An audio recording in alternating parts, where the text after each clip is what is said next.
you bought 10 Bitcoin in 2011, what would your life be? I want you to do something for me right now. Think back to 2011.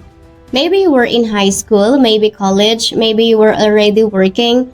Gas was around $3.50 a gallon. The iPhone 4 has just come out, and somewhere on the internet, on a forum that almost nobody was reading, people were talking about something called Bitcoin. The price, 30 cents. Not $30, not $3, 30 cents per coin. And here's the thought that I want to sit inside your head for the next 12 minutes. If someone had handed you $3 in 2011, the price of a small coffee, and told you to put it into 10 Bitcoin instead, that $3 would be worth $640,000 today. Not because of luck, not because of insider information, because of a decision. A $3 decision that almost nobody made. And the reason they didn't make it, it tells us something really important about how humans think about money that is still happening right now, today, in 2026.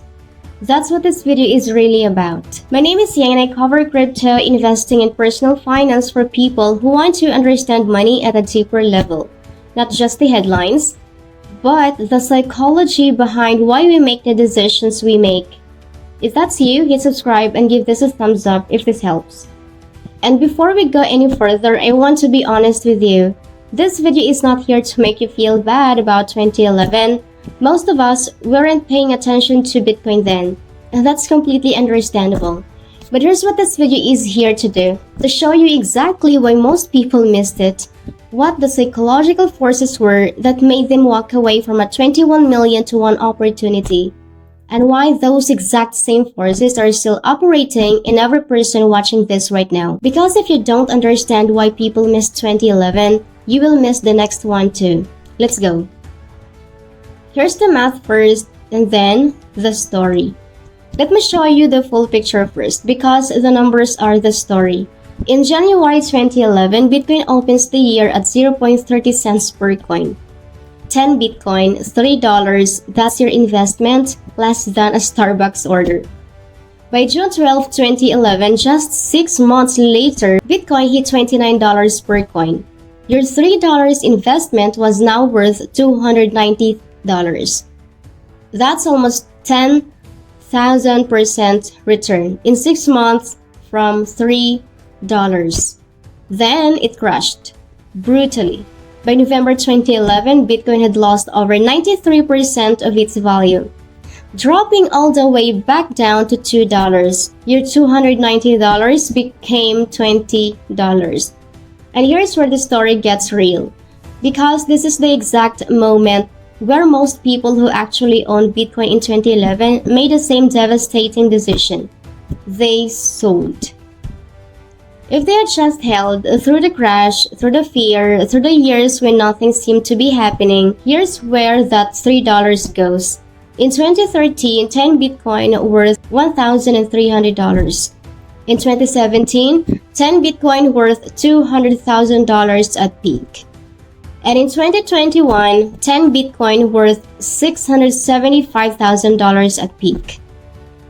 And 10 Bitcoin worth $1,260,000 in 2025, ATH. Today at $64,000, 10 Bitcoin worth $640,000. $3 in $640,000 today, even after the pullback from the all-time high. That is not a fantasy. That is documented price history available on any blockchain explorer, publicly verifiable. So why almost nobody did it, and why that matters? Here's the question that actually matters. If Bitcoin was 0.30 cents in January 2011, why didn't everyone just buy some? And the honest answer to that question is not nobody knew about it. By early 2011, Bitcoin was being written about on Slashdot, on tech forums, on the early versions of Reddit. The information was out there, so why did almost nobody act on it?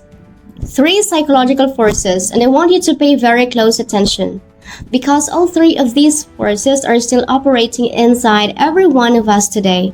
Number 1, it didn't look like money. In 2011, Bitcoin wasn't on Coinbase. It wasn't on an app, it wasn't in the news. You had to download software, navigate forums, and figure out something called a wallet that existed nowhere in the physical world. Your brain said, "This doesn't look real," and when something doesn't look real, we don't treat it like a real opportunity. This is called pattern recognition bias. Our brains evaluate new opportunities by comparing them to what we've seen before. Bitcoin had no pattern, so our brains filed it under probably nothing. Force number 2, the people talking about it didn't look credible. The early Bitcoin community in 2011 was not Goldman Sachs, it was not CNBC, it was not your financial advisor, it was anonymous people on internet forums, and our brains have a deeply wired shortcut. If the people promoting something seem like outsiders, the thing itself is probably on the outside. This is called social proof bias. We assess the validity of an opportunity by the credibility of the people vouching for it.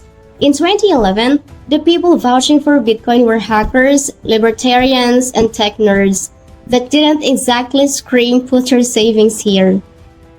Force number 3, the price made it feel unimportant. 30 cents, even if you believed in it, even if you thought this might be something, 30 cents doesn't trigger urgency. It doesn't feel like a decision that matters. If someone offered you a guaranteed 1000x on $3, you might shrug and say, "Okay, whatever," because the absolute dollar amount feels too small to take seriously. This is what most people don't realize. We don't assess opportunities by their return potential. We assess them by how much money is already involved. $3 doesn't feel like an investment, it feels like a rounding error. And that psychological glitch, not stupidity, not ignorance, just a very human cognitive quirk, is why $3 sat uncollected when it compounded into $640,000 today. And this is the same story that is playing out right now. Here's where it gets really interesting because the 2011 story isn't just history, it's a template. Think about what 2011 looked like from the inside. Weird new technology that didn't look like money, dismissed by mainstream finance, covered only by outsiders and tech enthusiasts, crashed 93% at one point, required effort to access. Now think about what parts of crypto today look exactly like that description. There are entire blockchain ecosystems, layer 2 networks, new consensus protocols, decentralized AI infrastructure projects that are sitting right now where Bitcoin sat in 2011.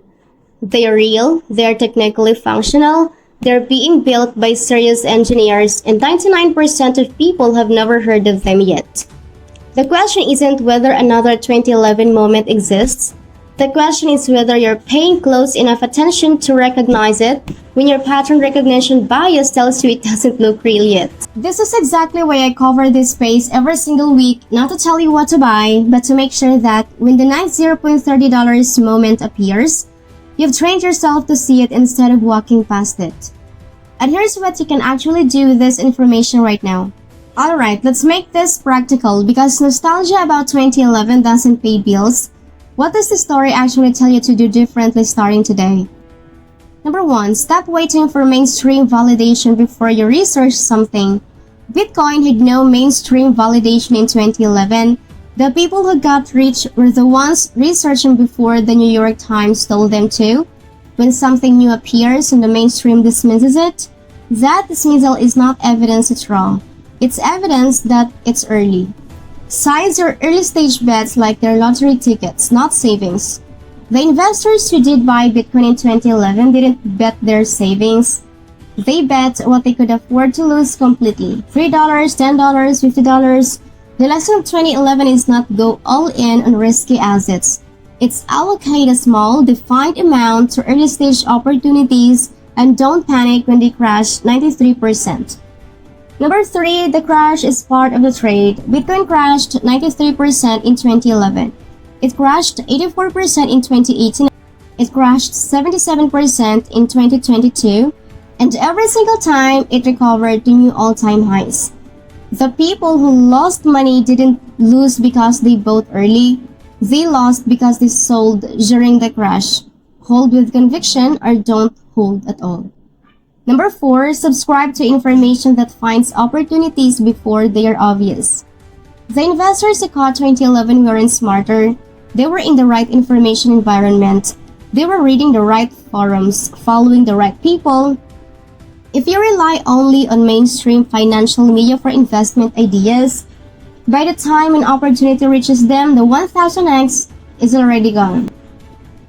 Here's the final thought I want to leave you with. 10 Bitcoin in January 2011 cost $3. Today, those same 10 Bitcoin are worth $640,000. Nobody stole that opportunity from you. The information was there, the access was there, imperfect but there. What wasn't there was a psychological framework to recognize an early stage opportunity before it looked credible, before it had social proof, before it appeared in the mainstream. That framework is what this channel is about.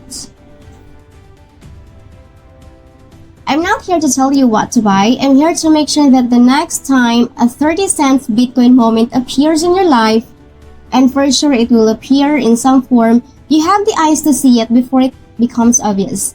And if you want to be the person in that room, hit subscribe and turn on the bell. I post every single week on crypto, investing, and personal finance, specifically the early stage opportunities that most people walk past because they don't fit the pattern yet. Drop a comment below. If you could go back to 2011 with $100, how many Bitcoin would you have bought? And do you think we're in an early stage moment right now? I read every comment. See you in the next one. Bye!